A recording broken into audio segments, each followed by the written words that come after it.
Wow. I just moved my car to the other side of the street. You have ID, brother? And he doubled back. Yes, in my house. Hold up. Don't go in. Don't go in yet. Don't go in. Don't go in. What is you doing? Don't touch me, dude. ID. What is you stopping for? Why are you wigging? Why? What is you talking about? What are you talking about? Because I jumped out. Because you jumped out the car real quick and you kept looking back at the car. I just moved my mom's car, bro. What you want? Brother. What you want? Be a gentleman. Do you have ID? What you want? Yeah, in my house. You can record me all you want. I'm asking for ID. In my house. Okay. What's your name? The gentleman recording is rightly upset. What should have been a simple park job has escalated to this Rochester police officer racially profiling and harassing him. This story actually occurred in 2017 in Rochester, New York, when this young man, Nishan Napier, was parking his mother's car after she was too tired to after returning home from work. The officer, named Jonathan Loriano, spotted Nishan, made a U-turn, and followed him up to his porch with demands that he identify himself. And why, you might be wondering? Because he jumped out of his car too quickly. What you just turned back around for? Huh? What you turned back around for? What is going on? Nothing. I just asked. Because I got dreads? Because I got dreads? I'm a black man with dreads? Yo, he just stopped to turn around. Yo, he stopped turning around and asked me why I got out the car, though. So basically, man, what happened is I'm driving by. He's like staring me, waiting for me to leave, and kind of slow down and peek. And then just as I get to the next drive over there, he like jumps out of the car, starts walking, looking back at the car real quick. I wasn't sure what was going on with the car. The last time I checked, getting out of your car wasn't a crime or probable cause, but clearly if you're black while doing so, police officers have a right to assume. And yeah, if you're checking for me, I'm definitely going to be checking for you because we know what happens when you're driving while black. I really feel this man's rage, and he rightly confronts the officer for his racist assumptions.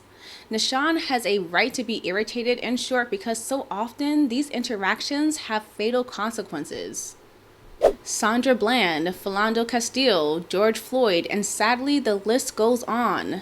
This is blatant racial harassment, and it's disturbing because people on the receiving end of it often have to tolerate this abuse. Just a few weeks ago, there was a case covered by TYT's Indisputable where Kansas City police officers harassed and profiled a black veteran and recently graduated detective for parking in a space for handicapped drivers. Can we see some ID? No, what for? I just asked you. What's your probable cause to ask me for ID? It does not have a handicap placard. Read the plate, man. You don't even know what you're talking about. DV. Herb Robertson did nothing wrong. He knew his rights and was able to combat the officer's misuse of conduct. But it's so frustrating having to constantly defend yourself against people who grossly take advantage of their positions. According to a study done by the Harvard School of Public Health, black people are more than 3 times as likely than white people to be killed during police encounters. The 6th leading cause of death for black men are cops. That's a problem that everyone should be up in arms against, yet there seems to be little to no work being done by our government to solve this issue.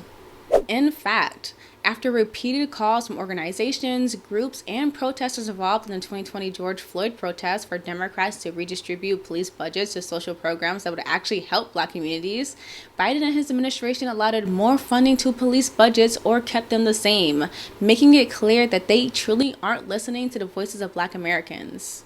If you ask me, I think we should totally upend the whole police system and actually create a system that promotes equity, restoration, and healing. It's a long shot, especially in this political climate, but if we truly want a society where black Americans feel safe, it's the best way to go. So what do we do about it now? Well, advocating for police trainings that confront implicit bias is a step in the right direction. But as we know, there has been a strong push from the right to ignore and whitewash anything to do with confronting racial bias or education in support of it. We seriously need to be pushing for a state government to protect teachings and classes that deconstruct how race is dealt with in our country. We need to be the ones filling up school board meetings, town halls, and legislative sessions to advocate for this. Thank you all for watching Rebel HQ. Like this video and don't forget to subscribe to the channel.